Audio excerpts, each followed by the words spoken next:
music to the noise, yeah, the mess we make. Machine Blood and Kelly get caught in the fray. Facts and logic with a twist of jest. Strip it down to truth, yeah, forget the rest. Human blood pulls the lights right out of the park. Look beyond the shadows that set the dark. Sparks of laughter fire up the night, bringing clarity when they blur the fight. Cut through the chaos, yeah, the tangled lies. Steam Fun Kelly with the set of clear eyes. Truths and jokes gonna rock this show. Step into light where the real facts glow.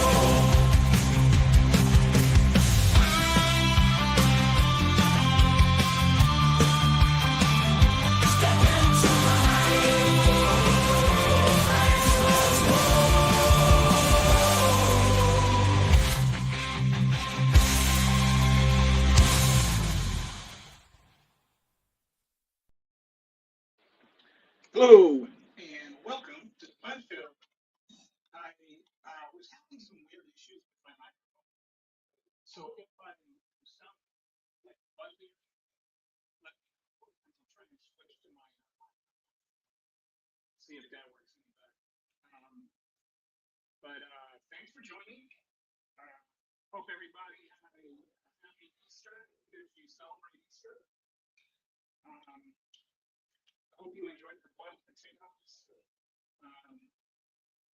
Did you like make potato salad with that, or how did you do your boiled potatoes?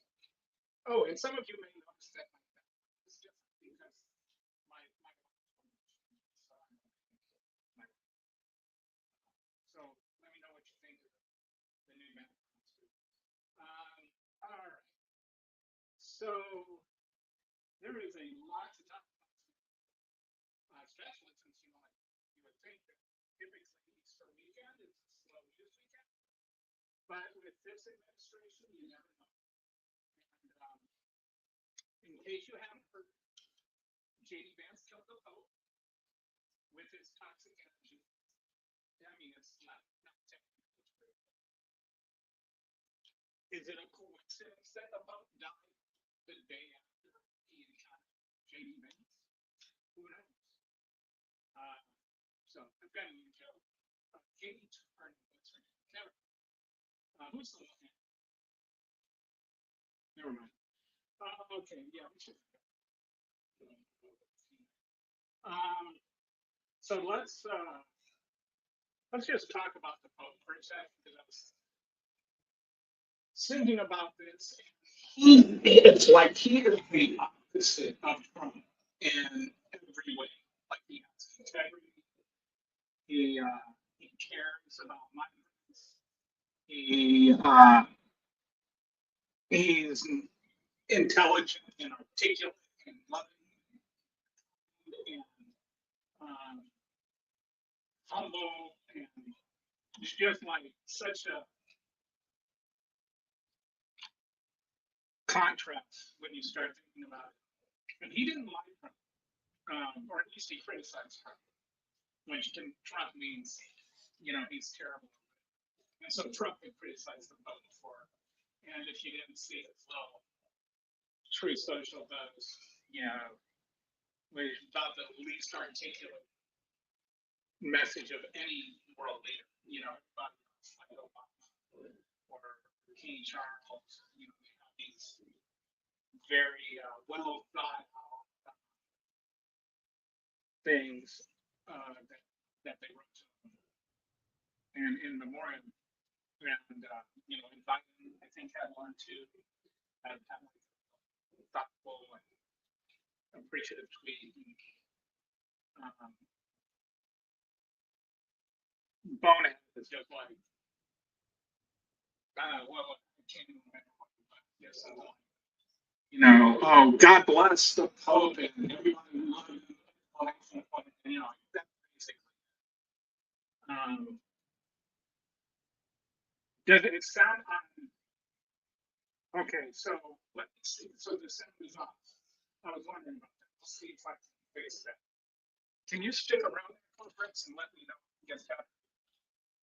I'm gonna try and change the settings. That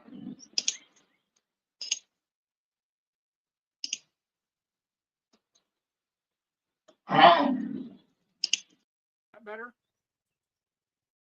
Just realized I had my. Is that better, Code Bricks?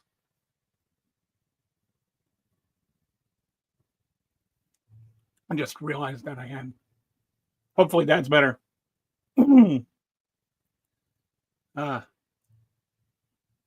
And anyway.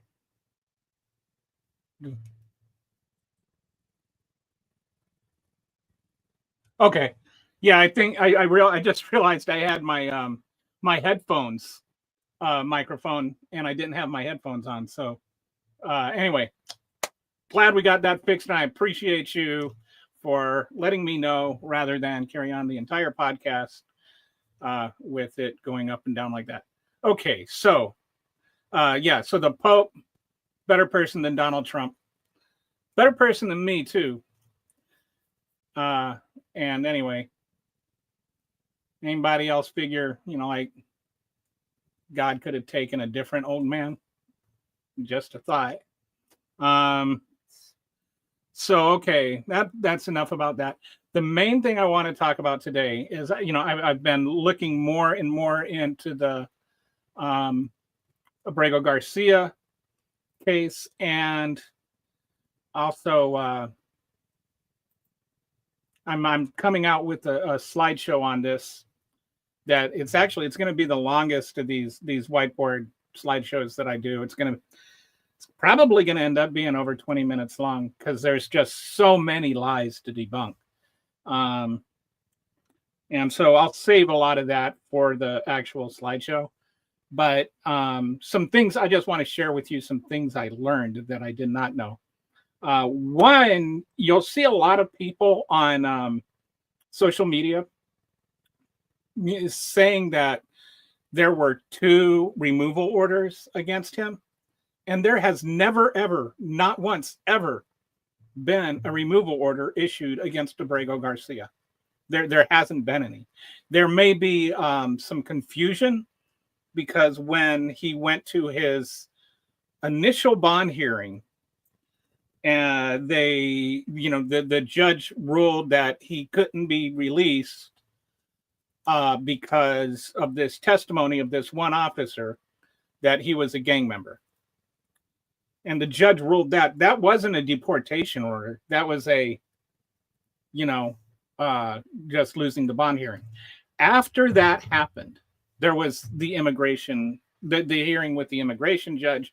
The immigration judge heard all that same exact evidence and also heard everything that Abrego Garcia had to say about, being a threat back at home. And he determined that the evidence was gunk. And so he threw out, or so that all that evidence now is moot. It doesn't matter. Everything they're saying, like the hat, the rolls of cash, the MS-13 affiliation, that he was with these other 3 guys that were MS-13. None of those were charged with gang membership either. Like, not only has he never been charged with being a gang member or any gang-related crime, no one that they can show he knows has been. So that kind of seems like not very gangy. The gang that he allegedly belonged to, or the chapter of the gang that he allegedly belonged to, operated in New York, where he had never been. And his rank means that the rank that they told him, the cheque, is it actually means that he is not yet initiated. So he wasn't even, based on the officer's report, he wasn't even really a member of the gang. He was just like a recruit. They were just recruiting him to be in the gang. So, and then the cop was convicted of a felony because he something to do with, he was trying to sleep. He slept with one of his what's his, confidential informants, or and then lied about it. And he's also like had some drinking problems and stuff. So not the most credible witness in the world either. So the judge threw all that evidence out, and this is the part that you might not know. Once that immigration judge gave him the stop removal order, it is required. You'll hear some people say, well, that just stops him from being removed to El Salvador. And yes, it's true that he could be removed to another country still, but in order to do that, they still have to bring him to court, and he still has a chance to defend himself, and he still has a chance to fight that removal, which, none of that ever happened. Like there would actually have to be a removal order issued, and that the stop removal order removed. So that never happened. Then even if they were to bring him back and he were to lose his case, he would still have a chance to appeal that case, which that never happened either.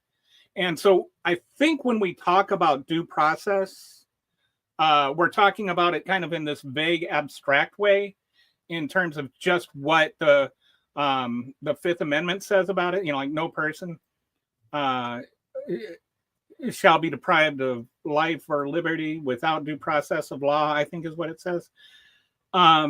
There is, yes, I mean, like there's due process, just, like the phrase, but I think sometimes we don't really look at what is the process, what actual legal process has to transpire. And it's a different thing for different things, like there's a different process for if you get a speeding ticket versus if you are being charged with a felony. Sometimes you only need a judge trial. Sometimes you need a jury trial. Some with immigration judges, with an immigration trial, it's a different thing entirely. And what I think is interesting about this part of the process is that there's actually a lower standard of proof than with a criminal trial. Like with a criminal trial, the standard of evidence is beyond a reasonable doubt. But with an immigration trial, the standard is a preponderance of the evidence. Like there's more than a 50-50 chance. And the immigration judge, who probably knows more about the law than you or I, especially when it comes to immigration law, listened to all of the evidence and found it did not meet the standard of even a preponderance of the evidence, much less the beyond a reasonable doubt. So the judge did not find the evidence very compelling. And this is the exact same evidence that they keep using. But as I was just saying, to deport him anywhere, they'd have to go back and reopen the case. But to reopen the case, they'd have to bring new evidence. Like the old evidence can't apply. Just like if you get charged for, like if you win at a criminal trial, they can't just retry you using the same evidence, right? Like there's double jeopardy attached. And so it's the same type of situation. They can't just keep retrying him with the same evidence that already wasn't even found to be compelling enough to meet the preponderance of the evidence standard. And so when they're sitting there and they're citing the evidence that was already rejected, that is not at all something that seems like it should be useful, Okay, so that's just the just dropped my thought.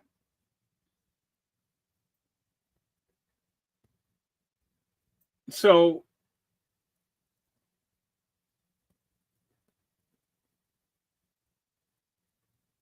and that, okay, so yeah, that's just like in order to deport him. And they're not just deporting these people.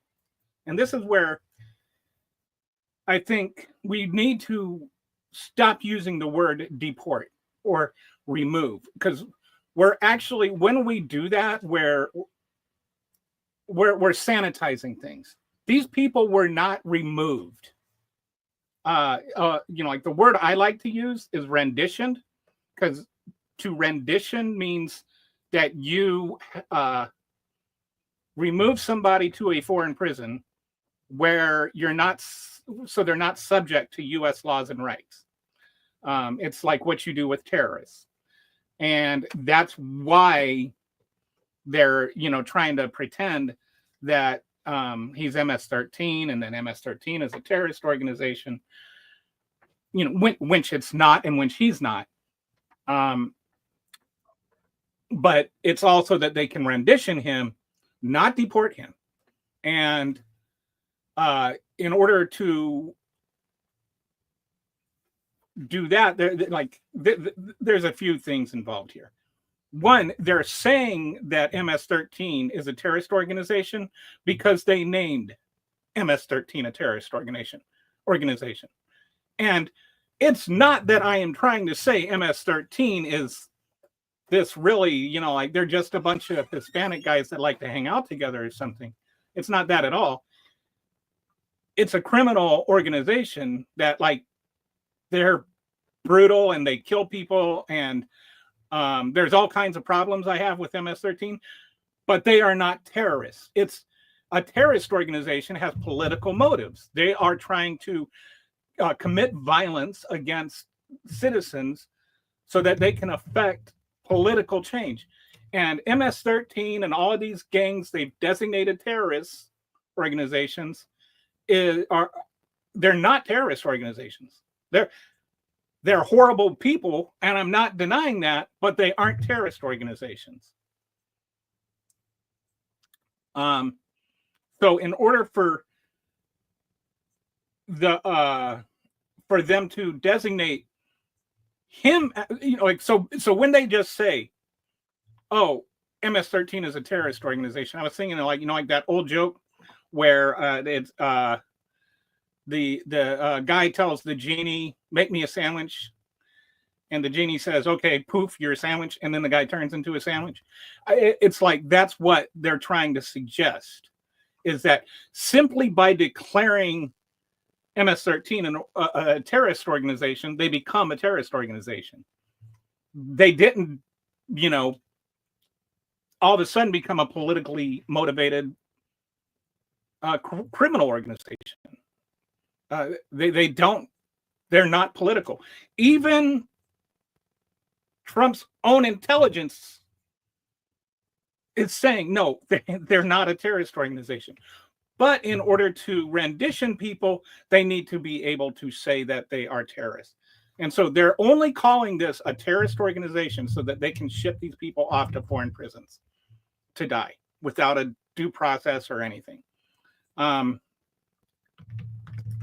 this is where I think, I have gone back and forth on just focusing on Kilmar Abrego Garcia, because I think in some ways it's ignoring the other 299 people, and he tried to ship off some more recently.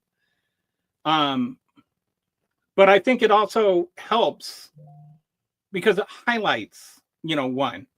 And I think if we were to dive into any of the other 300 and start looking at it, we would have similar results. We would see a bunch of hyperbolic, nonsensical standards that were never met. None of these people have had due process. It's not just Kilmar that hasn't had due process. None of them have. Not one of them had. But not only that, Trump is actually committing both international and national crimes in sending them off to this prison. And this is something I wish the media would focus more on. That this is actually a crime, an international crime, and against international treaties, what Trump is doing. And so I asked Grok about this, and I wanted to share with you what I was, or what, the results of that. So I'm going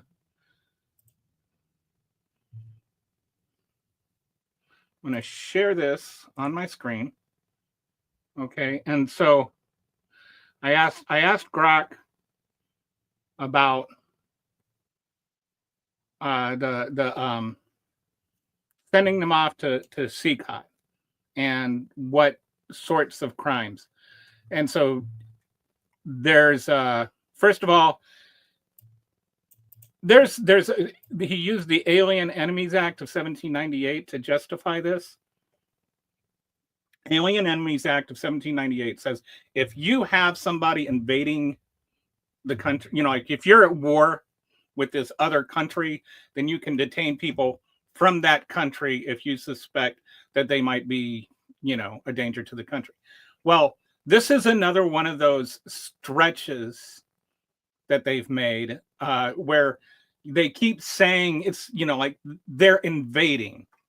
Well, they're not invading. Invading is a specific term. And that's like when you have an armed force coming in and trying to take over another country.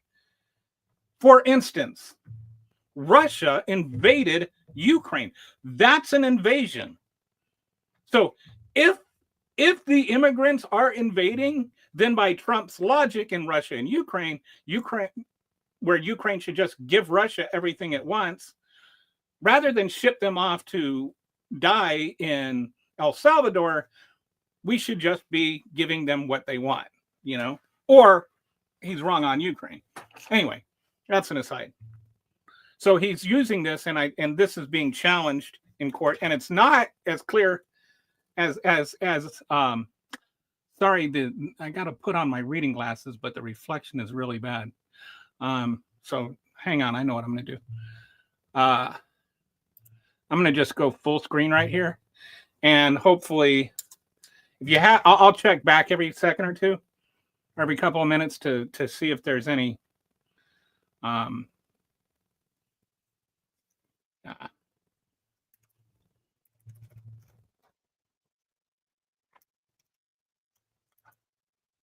Okay. But yeah, sorry. My 57-year-old eyes aren't what they used to be. So if you leave a comment and I don't see it, I'll get to it eventually. Okay, CCOT is a maximum security prison in El Salvador designed to hold up to 40,000 inmates, primarily targeting gang members like MS-13. So they're often labeled as gang members, but evidence suggests many lack criminal records or due process.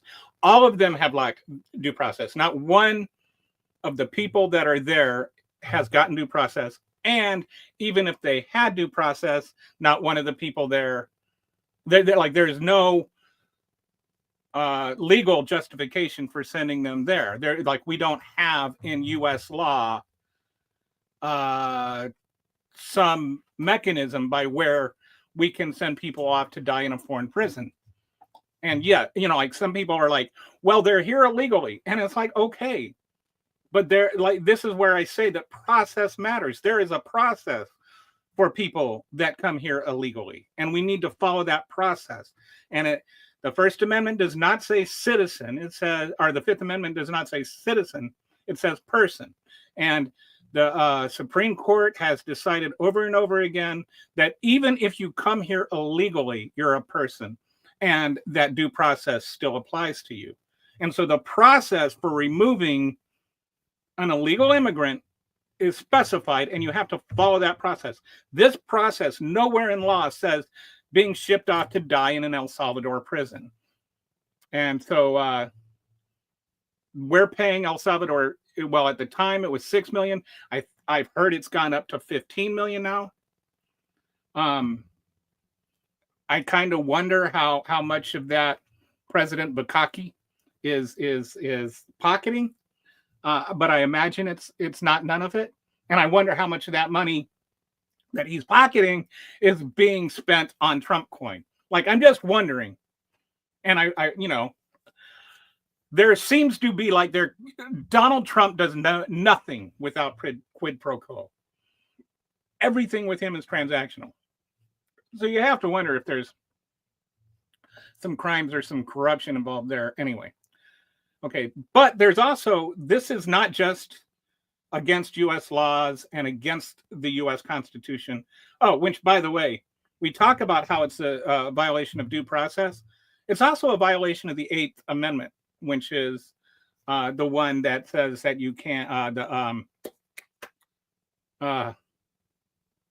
cruel and unusual punishment. So, and it's not just cruel and unusual punishment because they're being sent to a prison. It's also that prison is inhumane and does a lot of cruel and unusual punishment, which we'll get into in a minute. But it's not just against U.S. law. There's also our international laws and treaties, which it is in violation of. So I wanted to go through and I wanted to read some of these things to you. Okay.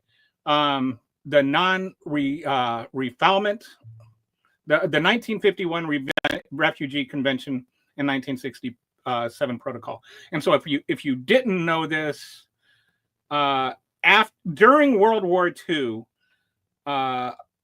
people were trying to flee Nazi Germany, and a lot of nations were just sending them back, and they died. And and it's not just Jews, but it's a lot of it was Jews, but it was also like the socialists and gays and other types of people that Hitler was persecuting, and they'd leave and then they'd get sent back. And so they had a big conference about this when the UN formed, and they said that there's a right to seek asylum. That means you can't be forced to stay in a country where you're going to be persecuted for things like your sexual persuasion or your politics or your gender, I think was one, or your religion. And so there's certain things that you're allowed to leave a country. Like you can't stay there if the country is going to kill you. So they came up with this refugee convention, and then they updated some of the protocols in 1967. And basically what it says is you have a right to leave your country if you're going to die if you stay there. But each country has its own right in terms of determining whether or not you stay there. So like you can seek asylum, but you don't necessarily get asylum. And what he's doing by sending them to El Salvador without due process, without the immigration hearings that they're entitled to if they're seeking asylum, is they're denying him, he's denying them the right to seek asylum. Like a lot of these either have gotten asylum, or some, like with Garcia, with Abrego Garcia, he argued that if he got sent back, he was going to get killed by the gangs in retribution to his mom not paying the taxes on her Poposa store. And so I probably said that wrong, but it's like El Salvador flatbread, in case you didn't know. It's like the El Salvador equivalent of tortillas, but they're like thicker.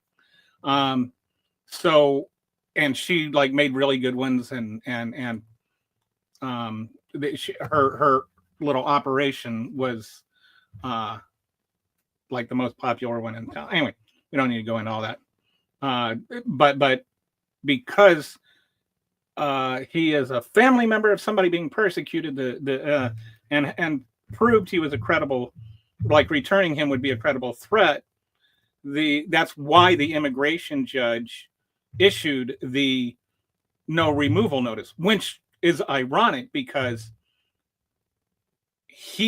and I think it's comparable to returning Jews to Nazis, because we were returning them saying, "Oh, you're German, you're a threat," when actually the Germans were the threat.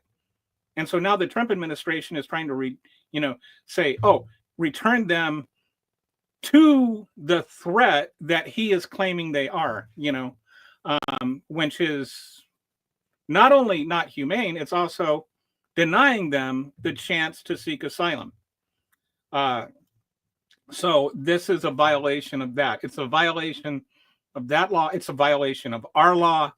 We have a law for asylum. And even if you ever go and you read the actual law on asylum, it says regardless of legal status. So there's always, these people that are like, well, do it the right way. And it's like the right way to seek asylum is to come over illegally and immediately turn yourself in to Border Patrol and say, I want asylum. That's how you seek asylum. But it doesn't have to be immediately. It's within what you have, like a 1 year time frame to turn yourself in. Well, that is also not quite simple. Abrego Garcia was here for a few years, and so he missed that window. And so the judge said that's why he couldn't grant him asylum, but he still granted him the no removal notice and the legal status. So he was actually here legally at the time he was deported. You'll hear people argue, oh, he's an illegal. He was not illegal when he, and I mean, like, people aren't illegal anyway, except for, like maybe Donald Trump. He was here legally, and he even had the right to work. He had, and he was apparently doing a good job. And, so that this then it becomes a violation of his right to seek asylum, or the others. We don't know how many of them were asylum seekers, so potentially this is a crime to them. So then the European Convention on Human Rights, while El Salvador is not a party to the ECHR, the principle of Article 4, Protocol 4, prohibiting collective expulsions are reflected in customary international law and apply globally. Deporting migrants en masse to CICOT without individual assessments constitutes collective expulsion. So you can't just say, like J.D. Vance even argued this, right? Oh, well, we've got 20 million, and which is just a hyperbolic lie. Immigrants, what are we supposed to do? Give them all due process? And it's like, yes, every single individual deserves due process. It says persons, right? So a person is an individual. So every single individual person gets due process, J.D. Vance. You have a law degree from Yale. I would think you would know that.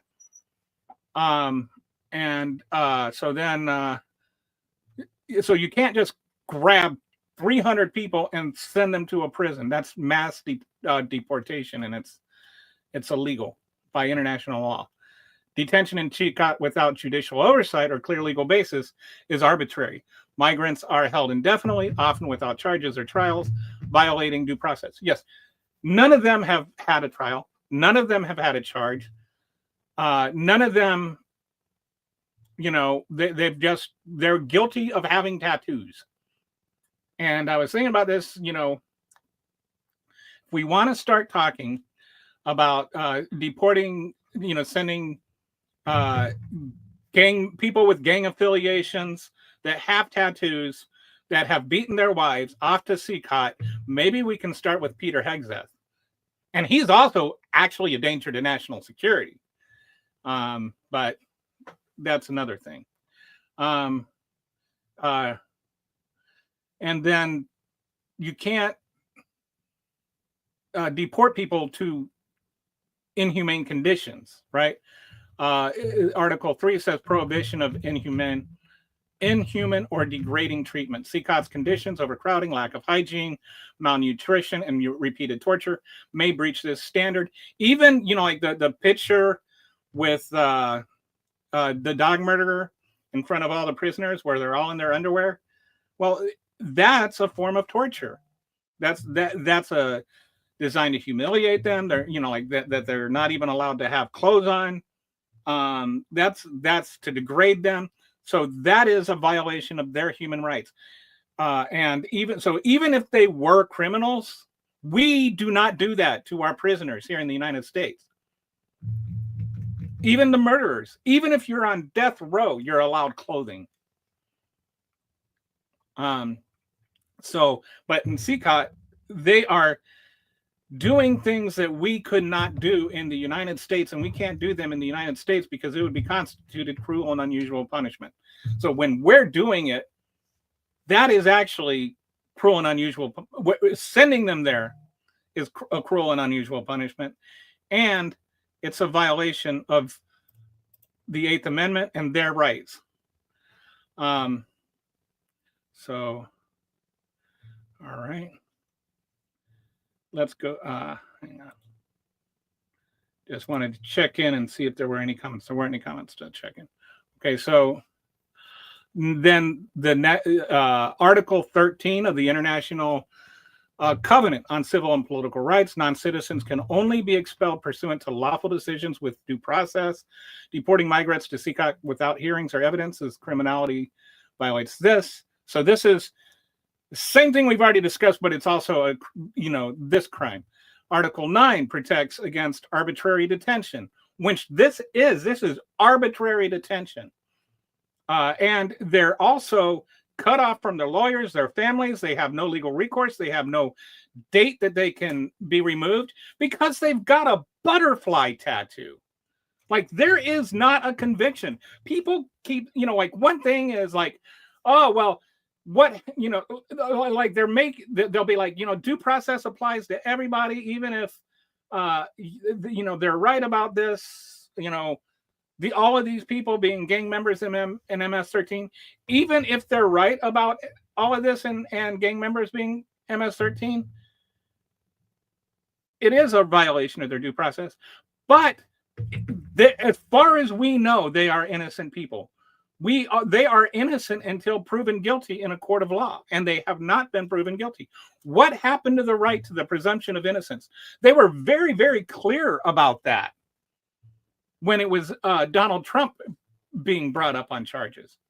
And Donald Trump, for the record, he had more due process than anybody else that had their process due. He literally had the Supreme Court say that he had special rights to commit crimes. So I am so tired of hearing about how he didn't get due process, or the January 6th defendants didn't get due process. They all got due process. They literally had their day in court. None of the people there in CCOT had their day in court. Not even an immigration court where there's a lower standard. So, and then Article 7 prohibits torture and cruel, inhumane, or degrading treatment. This is kind of shocking. CCOT's documented conditions include 23.5 hour cell confinement, lack of basic amenities, and physical abuse likely violating this. And those cells, I think there's something down here later, those cells are tiny and overcrowded. There's a legal requirement of how much cell space a prisoner is supposed to have access to, according to international law. And it's like a fraction of what that is supposed to be. So they're like stuck in these overcrowded prison cells for 23 and a half hours a day. So these are, and you can say, oh, well, now he got transferred to this other prison, and that's him. It's not all 300 of them. And also, none of them should be in prison at all. And if they should be in prison, then they should be in prison here. So these are all international crimes and these are all abuses of the Eighth Amendment, and they're all international crimes. The only criminals involved in all of this are the people that are sending them over, to El Salvador to die. What Donald Trump is doing is criminal. They have done nothing criminal. But what Donald Trump is doing here is criminal. What Stephen Miller is doing is criminal. what's his name? I can't think of his name. The guy that looks like a boiled ham, DHS guy. But he is a criminal. All of them are criminals. The ones that are committing these crimes of sending people to El Salvador, everyone involved in that is a criminal, including any, like the rank and file DHS people that are doing it. Because if you follow an illegal order, that is a crime.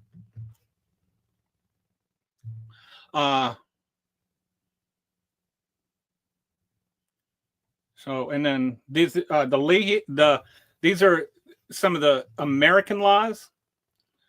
The Leahy law prohibits U.S. funding to foreign security units with credible allegations of gross human rights violations. The $6 million payment to El Salvador for CCOT detentions likely violates this, given documented abuses. So we are paying them to abuse prisoners, and there is an actual U.S. law that says we can't do that. And so we've got this $6 million that we don't know where it came from. And this is one of those things that Congress, why is Congress not asking where this money came from? I mean, I know why not, because the Republicans have both houses, and so we can't have hearings on it. But if Joe Biden were spending $6 million of U.S. government to break the law and he were still president and the Republicans had Congress, don't you think that there would be hearings on it? Especially, like, imagine that Joe Biden sent the January 6th defendants to CCOT with money that he just repurposed without congressional approval. Do you think there might be a hearing on that? And you can say, well, they're citizens. But some of the people that are being sent off to El Salvador prison, to CCOT, they were here legally. They were legal residents. Like Abrego Garcia, who was here legally. The Alien Enemies Act uses... Okay, yeah. So, like, this whole idea that he's using the Alien Enemies Act, and this is being taken up in the Supreme Court, and the Supreme Court looks like they might end up rejecting it, actually. It's only been invoked 3 times. Once was when we were at war with France, and early on in our history, once in World War I with the Germans, and once in World War II with the Japanese internment camps, which neither one of those things really went well in history. But we were at war then. This is the first time we have not been at war and somebody tried to use it. Like, the idea of an Alien Enemies Act is not anybody that's alien is an enemy. It's like there's a specific enemy that we are at war with, and so people from that country are being sent. We are not at war with Argentina. We are not at war with El Salvador. We are not at war with Mexico yet. We might be at war with Panama before long. But, that I wouldn't be surprised if that was the next step. He just starts declaring war on these countries so he can... Anyway. So, this is the... what I was mentioning about the overcrowding. CCOT inmates face extreme overcrowding. 0.6 square meters per person. 23. Oh, no, that doesn't. Where is it? There was somewhere where. Anyway, so yeah, like 75% of the Venezuelans deported in March 2025 have no apparent criminal convictions. And anyway, so as you can see, the notion and the argument that somehow all these people deserve to be there is ridiculous. But it's not just, like they lack due process and, it's wrong for them to be there. I think we need to start pointing out it is criminal for him to have them there. Our American government is committing international crimes and crime and domestic crimes by doing what they're doing. They are violating not just the right to due process, but the Eighth Amendment. We haven't talked nearly enough about how this is cruel and unusual punishment. And if it's not cruel and unusual punishment, please explain to me why, because it sure seems cruel and it sure seems unusual because nobody's ever done it before. There's I just and the more I research into this, the more angry I get. Like what is, and you get people that are just like, oh, I don't care, like these conservatives that are, I don't care. And I'm like, what's wrong? You've got Christian in your bio and it's Easter Sunday and you're sitting there talking about how you don't care that these people that have never been convicted of a crime are being torn away from their families. And you always claim how important families are, and you're tearing them away from their families to send them off to a foreign prison to die without any conviction, without any charges. Like they're not even being charged.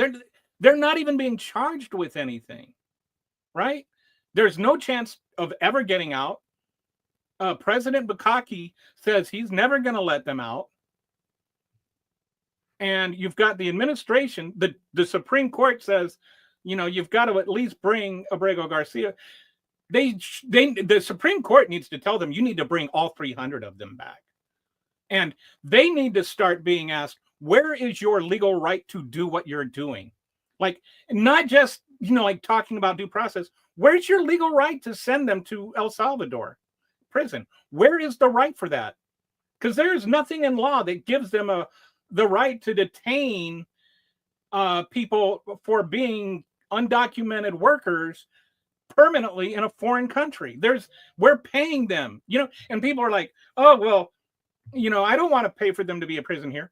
It costs about $25,000 a year to keep them in prison here. It's costing us $50,000 a year to send them in prison over there. After, like now that it's 15 million.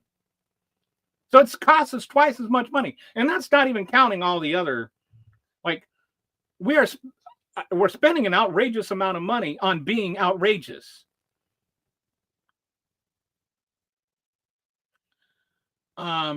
So yeah, these are all like very, very serious crimes.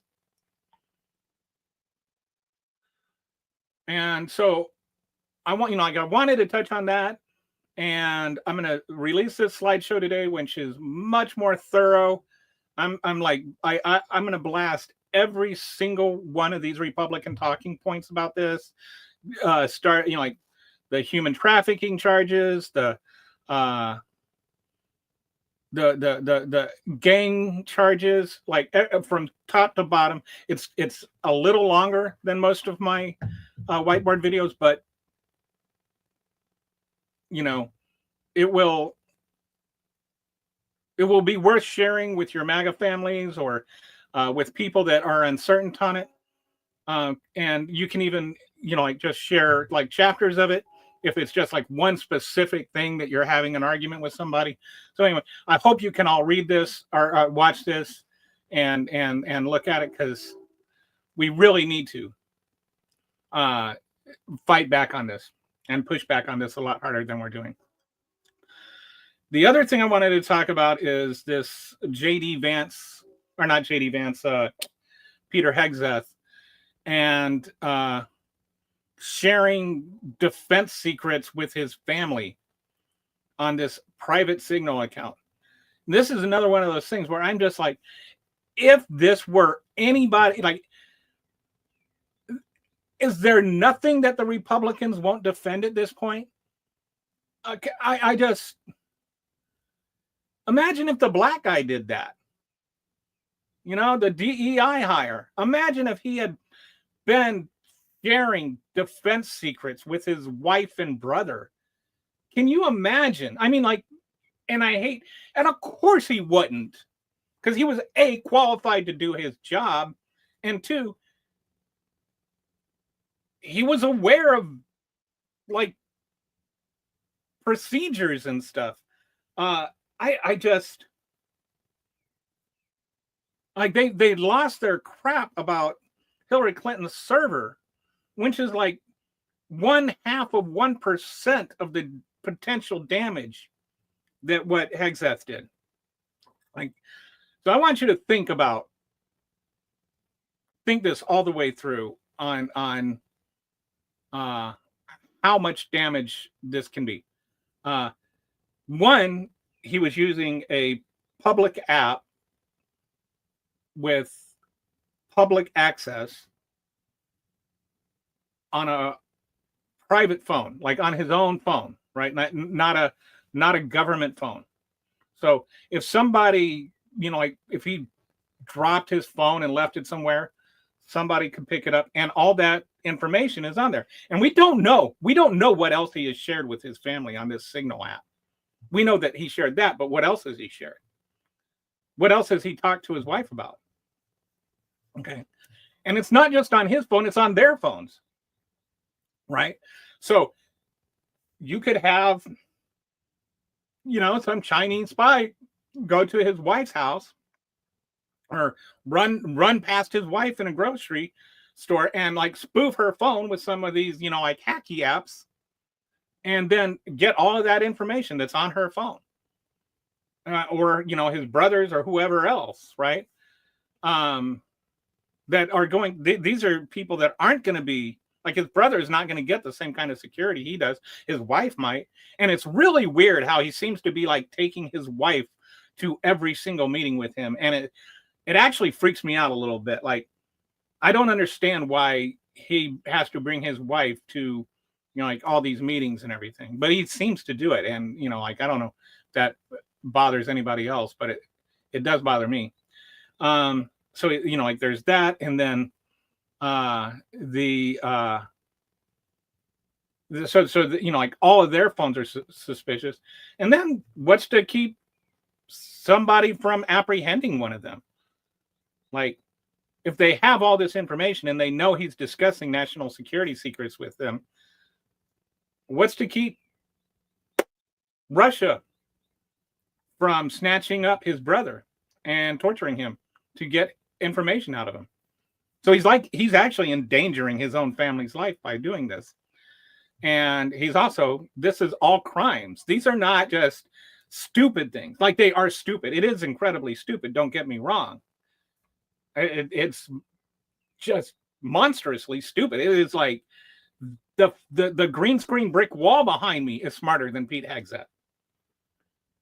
But as stupid as it is, it's also a crime. And anybody else that did this, when I was in the military, if I had shared classified information with my family, regardless of how I did it, I'd be in Leavenworth. And anybody else that did that would be in Leavenworth in like 5 minutes. There was a few years back, there was a guy that worked on a sub, and he took pictures and ended up in prison because he took pictures of the engine or something. And, his wife he became like this big conservative, why are you putting him in jail? It was like, oh, Hillary Clinton's not in jail, but he is. And it's like, there's a kind of a difference between the two. But I think one of the differences was he was meeting with foreign spies and stuff. But anyway, if you're in the military and you're doing that, you're putting national secrets on your phone, you end up in Leavenworth. Like, you can just assure yourself you're going to end up in Leavenworth. And if you're sharing that information, you are definitely going to Leavenworth. There's like some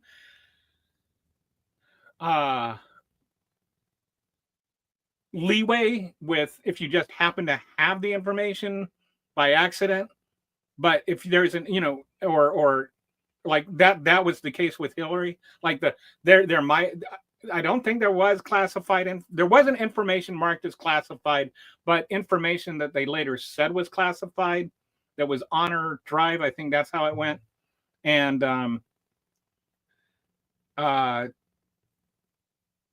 but she had no intention to distribute that to people that didn't have access to it, and that's why charges were never presented, because like that, the intent has to be there. He actually shared classified information with people that can't receive classified information. And there's this kind of notion, and it goes back to the whole thing with Trump's documents, that you can just declassify documents, like that classification status is about documents. Classification status is not about documents, it's about information. And, here's an example that I like to use to explain this. Let's say you have a list of all the CIA agents stationed around the world, like the typical list that they're trying to get in all these spy movies. And, they're, like that, if the bad guys get the list, it's all these CIA agents are going to be, killed. And so let's say that you have a hard copy list of all the CIA agents in the world in Trump's bathroom. Trump can't just say, I declassified that, because it's about the information. If somebody's sitting there taking a crap and reading this list, they're getting that information, and that potentially could put their lives in danger. So you can't declassify documents. You declassify information.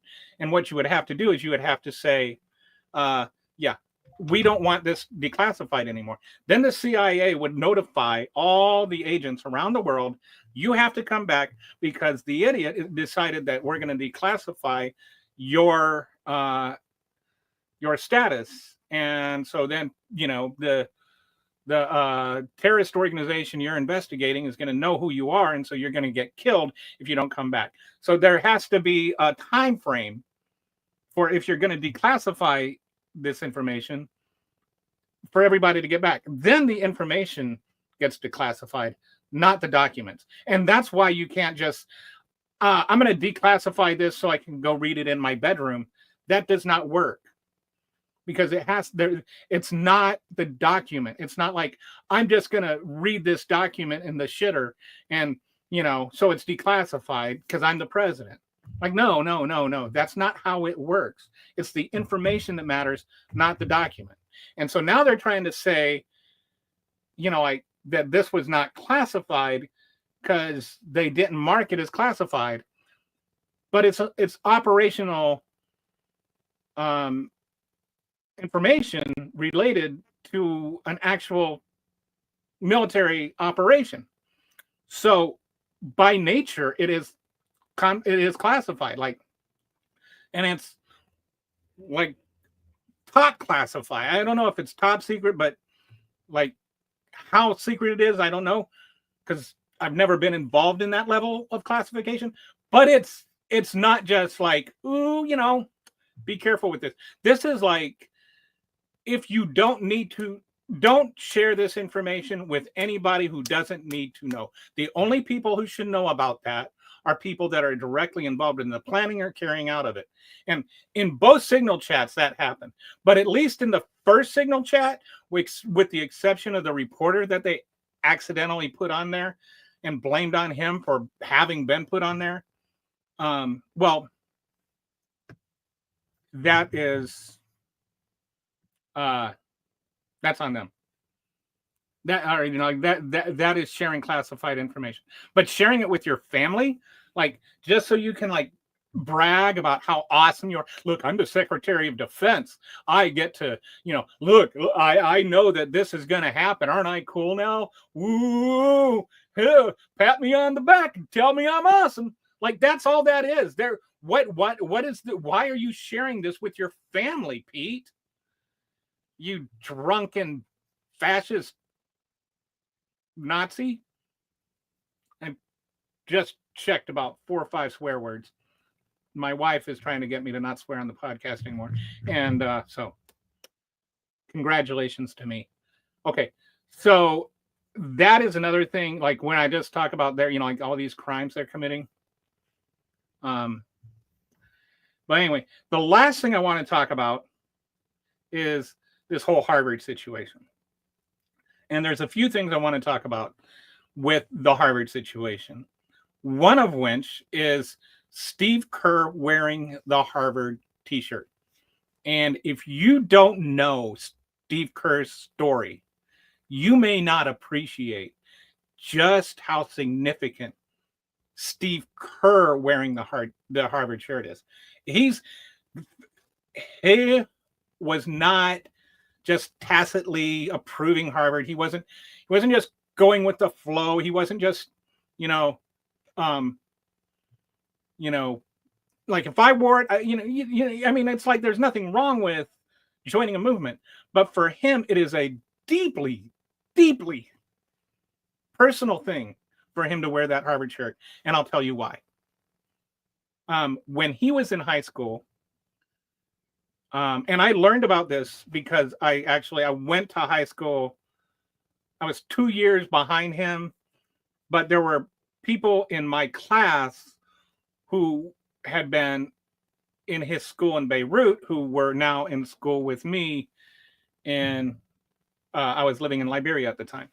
And the way they structure these things, like you go to if you're like, my dad was a diplomat, and most countries they'll have some kind of something called an American Cooperative School or something like that, and it's like it'll be run more or less by the American government, but it will be like all the kids from all the embassies will go there, and it was actually really, really cool. I had a lot of classmates from around the world. I learned a lot from like about the world, and it was really cool. But anyway, some of my classmates were Lebanese, and some of them knew Steve Kerr, and but they knew they were more about, like at the time they were more about, he was like this awesome basketball player that was I think it was Arizona or Arizona State. Okay, thank you. Robin says my intro song is too long. So Steve Kerr was in Lebanon at the time, and or he by the time he went to school in Lebanon, his dad was a professor at the university there in Beirut, and this was like right at this time there was like a lot of terrorist activity in Lebanon. His dad was an American teaching at the school, and there was some, it was similar to Gaza right now in that, like the Israeli Defense Force was committing some war crimes and whatnot, and and so there were some protests going on, and Steve Kerr's dad actually defended the protests, even though he himself was not, like Muslim or anything. But then for some reason, some of the Islamic extremists, two of them, assassinated Steve Kerr's dad and shot him in the back of the head twice. And when I was in Liberia, I was in Liberia when that happened, and these friends of his were like just freaking out about it. And so that's how I heard about it. And I've never forgotten about that. And so when Steve Kerr went on to become an NBA player and make a, finals winning shot, I was like, hey, I know somebody, there's 2 degrees of separation between me and Steve Kerr. But that's the story. Like, even when he was a player and everything, I always remembered, man, his dad was assassinated by the people he was defending. So when Harvard stands up to the president and says, no, we're not going to shut down free speech, that's something, that Steve Kerr, who did not go to Harvard, would say, You know, because Donald Trump is trying to say that, you know, like Harvard is defending anti-Semites and by allowing these pro-Gaza protesters, and, you know, like for Steve Kerr, whose dad was assassinated by Islamic extremists to stand up for people who are exercising their freedom of speech and being accused of being Islamic extremists. That's really something. That is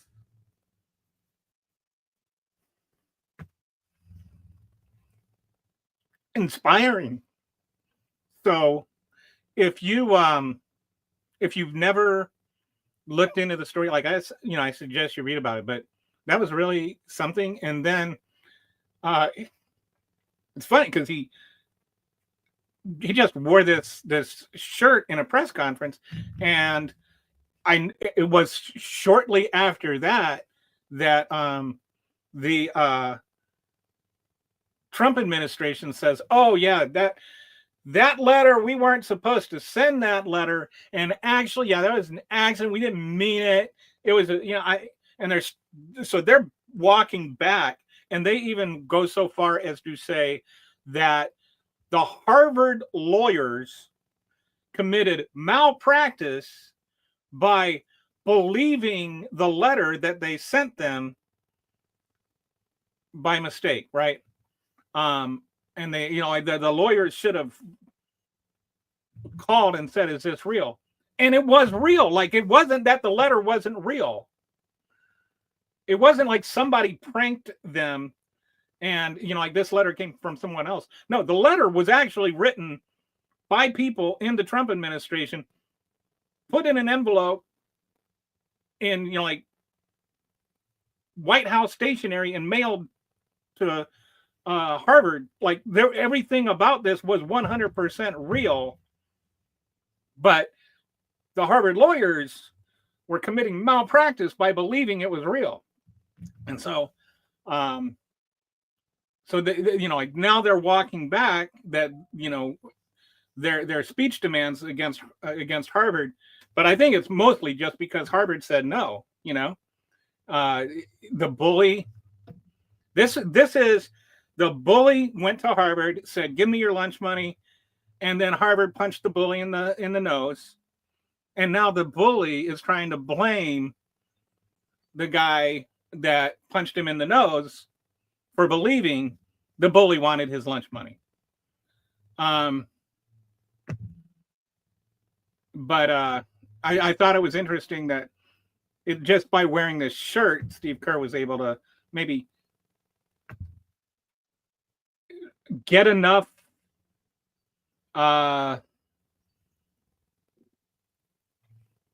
what's the word I'm looking for? Increase the pressure on the Trump administration enough that they actually started to pull back on this. Like, so now hope, and it doesn't hurt that Harvard has like the money to fight back and push back. But I'm glad that finally somebody did, because we need more of that. And you've seen now more law firms are fighting back and pushing back, and all of a sudden this obey in advance is like, no, enough is enough.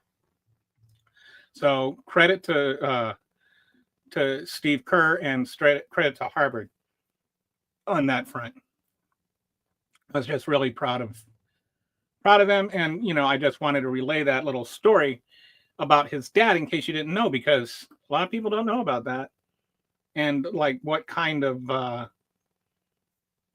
strength it would take to come out and wear that shirt. And in case you haven't noticed, Steve Kerr is really, really smart and savvy.